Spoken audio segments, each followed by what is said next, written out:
9, 8, 7, 6, 5, 4, 3, 2, 1, 0. Women's Wrestling Talk, the #1 women's wrestling network on the planet.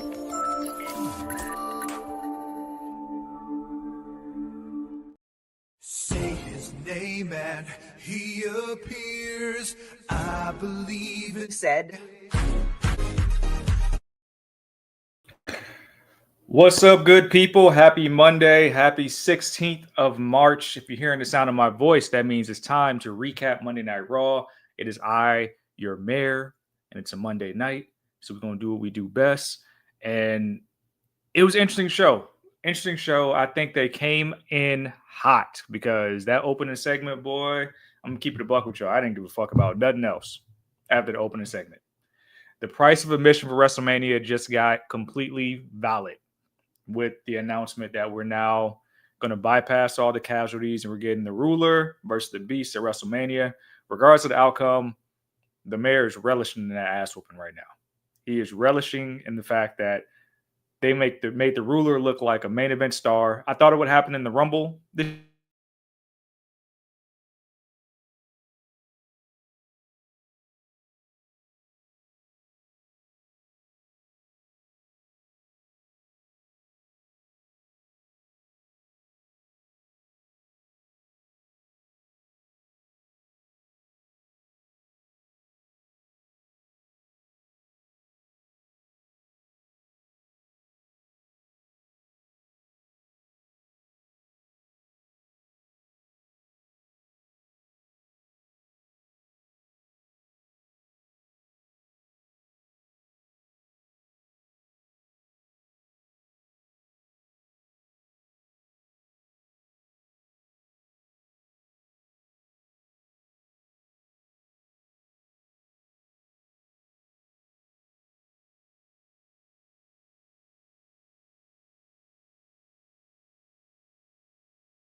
Sorry about that, peeps. We had a random computer update happen just a second ago. So in Usi way, let's Say his name and he appears. I believe it said. All right, peeps. Microsoft's on bullshit, but we rise and we flip the script and move forward. Like I was saying, the way this show on Monday Night Raw opened up, we opened up hot. And it was hard, a very hard act to follow. We opened up the show with Seth Rollins making his claim, actually live on television, no more mass game, stuff like that. He was flanked by all his Power Rangers putties, if anybody remembers that reference. And pretty much said that he created the Vision and he's not going to stop until he destroys the Vision. Kind of sounds similar to what, honestly, it kind of sounds similar to what happened when Edge was trying to destroy the Judgment Day. Got kicked out the group, excommunicado. His goal is to destroy the Vision. Doesn't care if it's just Logan Paul, Theory. Of course, the Bronze are hurt. But if anybody who aligns himself with Paul Heyman, it is now Seth Rollins' mission to destroy them, saying that it was his worst decision to align himself with Paul Heyman. Rinse and repeat. Where shit got dope is that we actually saw Paul Heyman first time on TV in the past few weeks, looking very disheveled. If anybody remembers what happened to Jay Leno, I think it was last year when he got beat up by the mob, said he had fell down. That's what Paul Heyman looked like tonight. Looked completely defeated, like he hadn't slept, black eye, all the works. And pretty much told Seth Rollins he didn't want to have to push this button, didn't want to do this. Said FAFO, FAFO, FAF5. And he pushed the Brock Lesnar button. Good way to feature Brock Lesnar, because I, for one, have been wondering when we're going to do this city by city, date by date, who's going to accept my open challenge thing for Mania. And you couldn't do that without Paul Heyman being on screen. So here we go. Brock Lesnar comes out and literally takes out every single member of the Seth Rollins disciples. Every masked man gets taken out until it's just Seth Rollins. He's looking like he's going to approach Seth. Our commentator team lets us know that, hey, Seth Rollins is not medically cleared, so he can't physically get into any action, can't get hurt. Don't know when we're going to lose that thing, but enter the ruler. Lights go black. We don't know what's going on. Obafemi starts strutting in the ring and said, I don't care who you are, you will die. He goes in the ring. Seth makes a lunge at Lesnar, distracts him a little bit. Fall from grace powerbomb. Boot on the chest of Lesnar, points to the Mania sign. We are on the way to big meaty men slapping meat at Mania, and it's beautiful. I love that Kofi.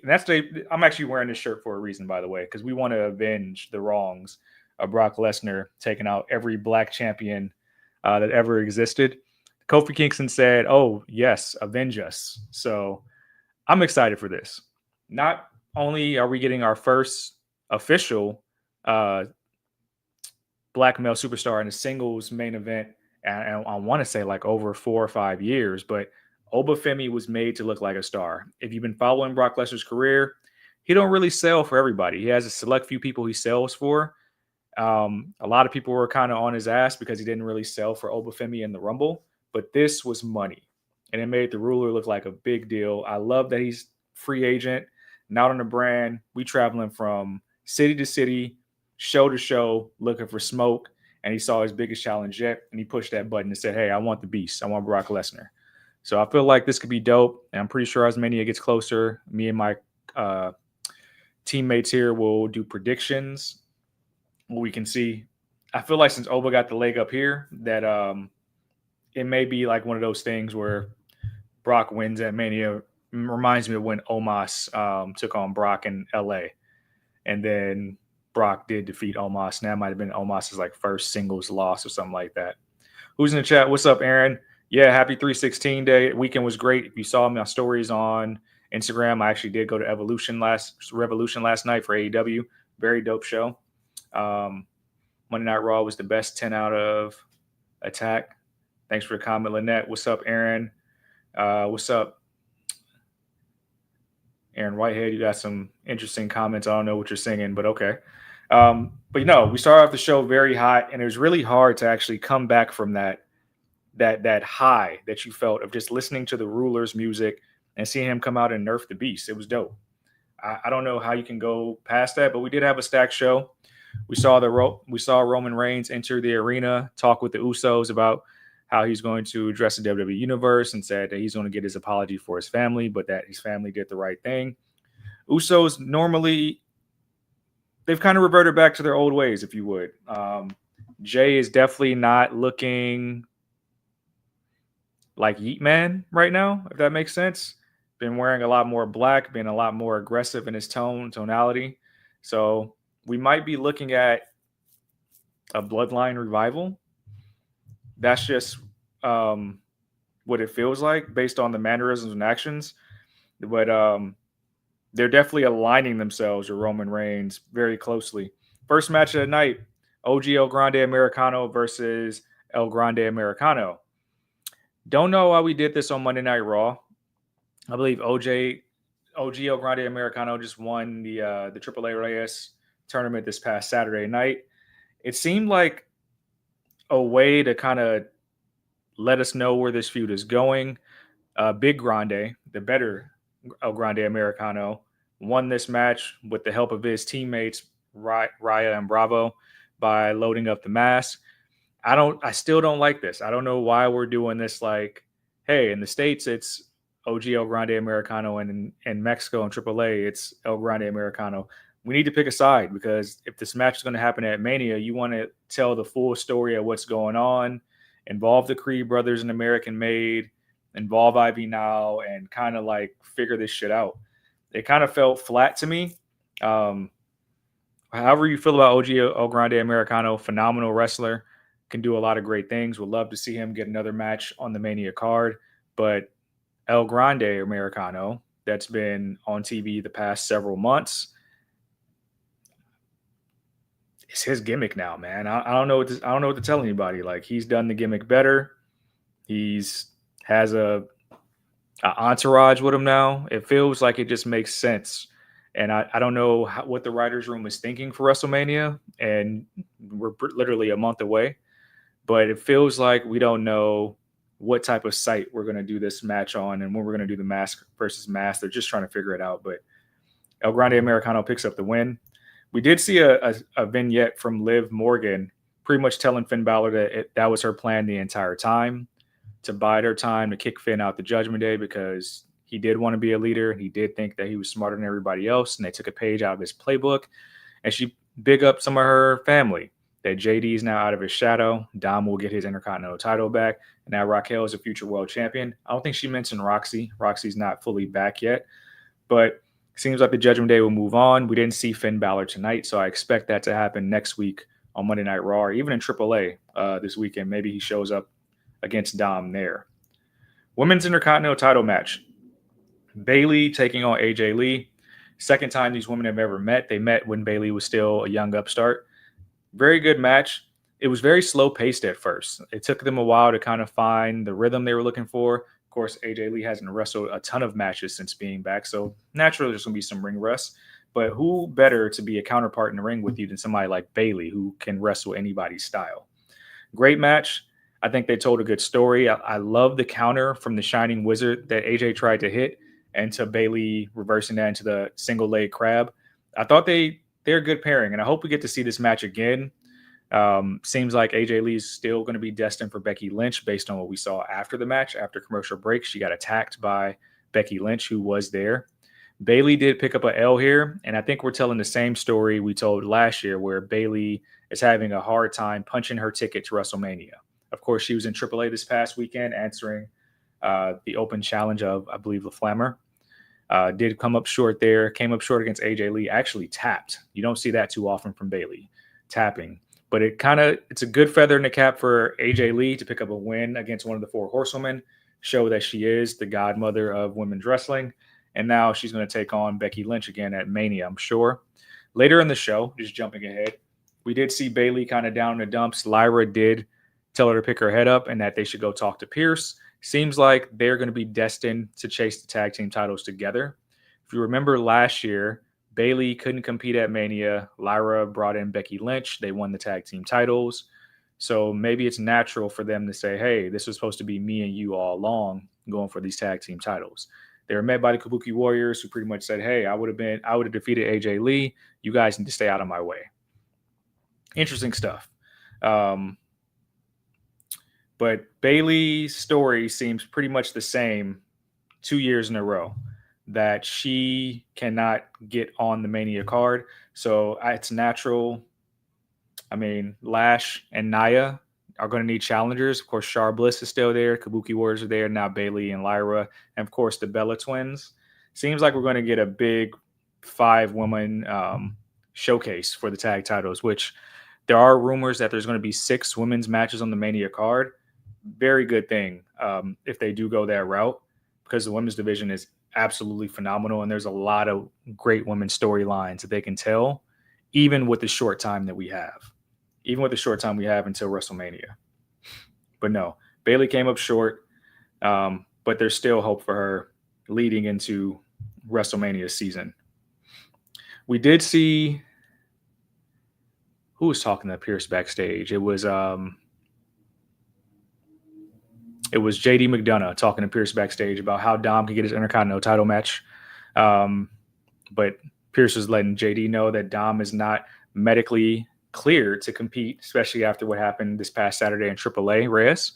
Penta had an open challenge that he had set to defend his title, I believe in his first title defense, which was answered by Dragon Lee. And I'm going to be honest with you, as somebody who was at AEW Revolution last night, this was kind of counter booking, because Andrade and Bandito slapped. It fucking slapped. I'm not going to hold you. I didn't understand why it was so late on the card, but when you talk about blink and you miss it, great ring psychology and storytelling between two men at the top of their game, I thought that was a brilliant match. So this was them saying like, hey, we have dope luchadors too. And this match actually delivered. Contrasting styles, I think Dragon Lee has looked phenomenal as a single star in the past few weeks, even his match against Gunther a couple weeks ago. And I thought this showcased everything that you want Dragon Lee to be.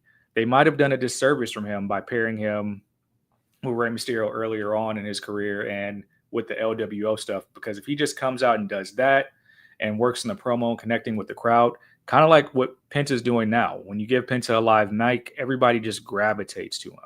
He's going to be a phenomenal Intercontinental champion. Seems like he's going to be a fighting champion that we might get open challenges from now on, same way what we're doing with Melo on Friday Night SmackDown. But this was such a dope match. There were times where I thought Dragon Lee really could go over. Penta dodged the Dragon Lee finisher and then hit the Mexican Destroyer, retains his title, shakes hands with Dragon after the match. But this was a showcase for Dragon Lee, a showcase for Lucha Libre wrestling in the WWE. And it makes me feel like we're getting further away from Rey Mysterio being the most recognizable mask within the WWE world, which is good. They've been trying to do that for so long and build more stars in that space. And I feel like now we're here with Penta being the bigger name now, more popular name. But Dragon Lee's Penta and Dragon Lee is like finally starting to get his just due as a single star on the main roster. We did see Logan Theory and Logan Paul, Austin Theory and Paul Heyman talking backstage about what's the next move, saying that they were going to try to do whatever they can to attack Seth Rollins. Paul Heyman admitted defeat right here, saying that Seth Rollins has the higher ground, he has the upper hand, and that they don't have a plan right now because they don't have leverage. Pretty much ordering Theory and Paul to go after the Usos and go after those tag team titles. That's what they need to do. So we know that the Usos might have a date at WrestleMania to defend those titles against the Vision, because that's their goal. LA Knight did come up to the Usos later in the evening and asked like, hey, if you guys are doing the bloodline thing, I can't rock with y'all, but we're aligned against the Vision. Jay didn't like hearing that. Jimmy understood. Seems like we're doing the yin and yang with the twins here. We don't know which way they're going to go. But Jimmy dapped up LA Knight, said, yeah, I understand where you're coming from. Jay wasn't hearing it. But LA Knight let him know, like, hey, the Vision's coming for those tag team titles. Like, I still got you guys back, but I need to know why you guys are taking orders from Roman Reigns again.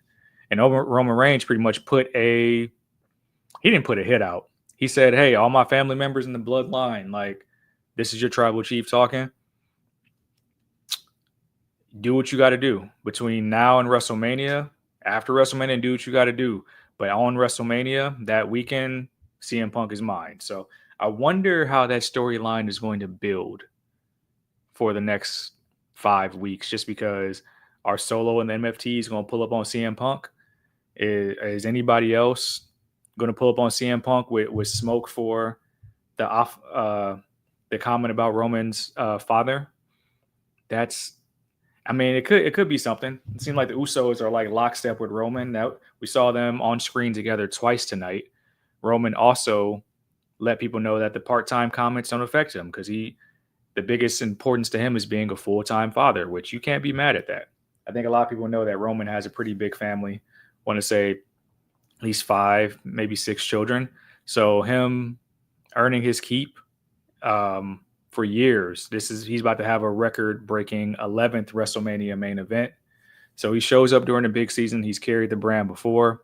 So the part-timer comments, he said, do not affect him at all. And that anybody could say what he wants, but they'll never be at his level to earn that part-time status.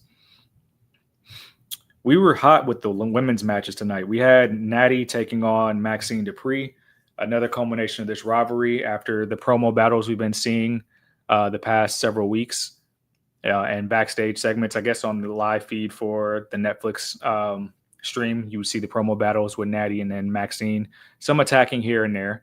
The match was good. I think Natty picked up the win, but I think we've kind of diluted what this low-key legend character was. Natty was wrestling on the indies, wrestling in things like Bloodsport, and really taking things back to like a grapple, like dungeon wrestling, mat wrestling style that was like, hey, I am technically more sound than you in this ring. My ring psychology is greater than you because I've have years in this business and I teach people like you. It feels like we're not showcasing that enough, what she does in other brands. So like we waited a year to get Natty's character on screen on WWE. Fans really wanted it, and it feels like they diluted it. I mean, she has the mouth guard, she has the gear, she has the music, but she's not coming to the ring flanked by the cut team, the cornermen, things like that. And then she's not dominant in her matches. She picked up the win via tap, got Maxine to hit her with a sharpshooter, but the student oftentimes looked better than the teacher in this match. And that speaks to what Maxine has done, just learning, owning her craft. Looked great in the ring. The pop-up leg drop, the spinning heel kick. There were times Maxine looked like she was the better wrestler in this match. And that's not a slight to Natty. Natty's doing well by showcasing Maxine. But the low-key legend gimmick, to me, from what I saw outside of WWE, is supposed to be more of a dominant figure in ring. So hopefully we get to that version of Natty more. And I'm pretty sure this rivalry is going to continue from here now that it seems like I think Maxine got one and Natty got one, her lick back as well. But the crowd really didn't sell this match like they could have. So maybe they could have put it in a different spot. Maybe they could have opened with this match. But I just really hope that they allow this character to breathe more. And I mean like breathe by dominant victories, maybe breaking a limb, maybe injuring a superstar, just to showcase how ruthless this version of Natty can be. A couple of things before I talk about the final match and the final segment. We did see, I guess, Grayson Waller got cursed. Kofi Kingston tried to approach Javon Evans again, did make light of Dragon Lee and say like, hey, like you don't want to have this guy dragging you down. He has a track record by him being in other groups. Javon didn't take kindly to that and then told Kofi no, which I'm still holding out hope that that's not a thing, because I think the best thing for Javon Evans and his infectious personality, his youthful exuberance, is the best thing to get New Day out of the mourning, out of the heel turn, and bring back the power of positivity to him and Woods. Kofi did kind of tease that, hey, like Waller pressed him about like, what do you see in this kid? I don't understand. And they said, hey, people ask us, what do we see in you? But you're still here. And then Danhausen tried to join the New Day. They declined. Waller got cursed because Kofi pulled Waller in front of him to shield the point. So we'll see what that means for Grayson Waller. I like the way they sold this well. Danhausen is getting a lot of screen time. I don't know. I don't think this was on a live feed, but there was also a moment where he came out with a t-shirt cannon and gave everybody in the audience shirts. So if that is the true leading seller t-shirt on WWE Shop, they're making sure people have it and people know about Danhausen. And he's been really a bright spot on Raw. I think he's been on SmackDown too, but he's been a bright spot. And it makes sense to have him around to kind of have these different segments, and the curse is actually carrying weight. We saw next Stephanie Vaquer. This is the main event. Vaquer taking on Raquel Rodriguez. They've had great chemistry the past, 4 times they faced each other. This was pretty much Raquel trying to get a lick on Stephanie before Mania to soften her up, with Liv being ringside. They had Stephanie enter the ring, and her new theme just don't hit. It don't hit. That the red was on, and I heard the music playing, and at least for like the first 30 seconds until the screen went on to her, I didn't know who was coming out. I thought it might be like a brand new debut. They really got to give her old theme back. I'm not feeling it. It doesn't help her character, and it's not helpful that she has this new theme and she hasn't been prominently featured like the past several weeks. And like she's been in vignettes here or there, backstage segments, maybe came out to no music. But with this new theme, if they're going to allow her to be La Primera like she was, we have to get used to that theme. We have to like digest it and hear it multiple times so we can register that that's her. Because I didn't know who was coming out. I mean, the match was great. I thought the match was exactly what Raquel and Stephanie can deliver when they're given the time. Liv did try to get involved at times, which prompted Io Sky to come out, which I don't know what that's about, because the rumor is that we're getting Io versus Asuka at Mania. But Io Sky came out just to chase down Liv and get pounced by Raquel, and she was out of there. Had no outcome, no effect on the match. Do not like that we don't know what we're doing with Io Sky, considering how large of a 2025 she had. I don't know if that means that she's coming for Liv or Raquel or what, but her inclusion felt like it was very unnecessary. In fact, it had no bearing on the match because Stephanie was able to take out Raquel. And I think she got a roll-up victory over Raquel just to keep her winning streak over Raquel and escape without being jumped by the Judgment Day. Again, don't know why Io had to come out here just to get nerfed. Stephanie looked strong in the match on her own. And now, of course, Liv is worried heading into Mania, despite her promo earlier tonight saying that her family is her allies, and that I think she earlier tonight she insinuated that Stephanie had no friends. So maybe it was one of those things, but it felt diminishing for Io Sky to be put in that space, if I'm being completely honest. Then the moment we were all waiting for, of course, Roman Reigns being in town after 2 weeks after CM Punk said that he was going to bury Roman next to his father. And honestly, all the fans were standing up during this promo battle.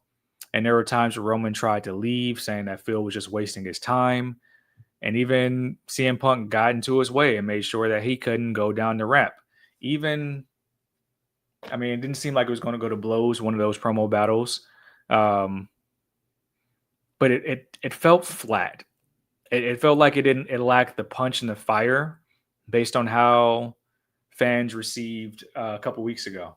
Like people were waiting 2 weeks for this, waiting for Roman to really rip into Punk. And all he said was that, hey, like, there's nothing you can do to get under my skin. I know you're trying to get under my skin, but like, you're not meant to be in this position. It's a joke that you're in this position because you're not built for this. Like, you're making us look bad carrying this title around, and that title's going to look better on me because I'm better looking. I do this better than you. I'm a better performer, all those things. Punk got under skin a lot, even saying that he's not going to call him by his real name, not going to call him Joe because it'd be disrespectful to Samoa Joe. It was just a traditional jabs being traded that we've heard before. And when shit hit the fan is when he called Punk old, saying like, hey, like, you're too old. Like, I'm younger than you. I'm stronger than you. I'm faster. There's nothing you can do better than me. You can talk a good game on this mic, but when the bell rings, you can't go because you're old, which allowed Punk to snap, strike Roman, and Roman was smiling as the cameras went off, saying like, "Hey, who's in whose head now?" That was how we closed the show. Kind of felt flat, and it feels kind of disingenuous that your original tribal chief gets striked and doesn't retaliate right then and there. Like, how can your cousins and family look up to you when you don't press the issue on site? Like, I don't know why we had to sit 2 weeks for him to kind of allow CM Punk to talk after he brought his father up. And there was just like, wasn't just smoke from the beginning. It felt like Punk was still trying to egg him on to get him to want to be mad. And it's like, shouldn't he have been mad already? Isn't that what we waited 2 weeks for? So, I mean, it felt flat, but I mean, I guess we'll hype it up. The fact that, hey, CM Punk got hit by the cousins, but CM Punk wanted that smoke from Roman, and he brought the smoke to Roman, punched on Roman, and he didn't do nothing back. That's the story we're going to tell for the next couple weeks until whenever Roman returns. I know Brock Lesnar will be back next week because he got power bombed to hell, and that was the best part of Monday Night Raw. The ruler seemingly saying, "I want the smoke, I want the challenge. You scared when you see me, and I'm gonna cast the first stone and strike you."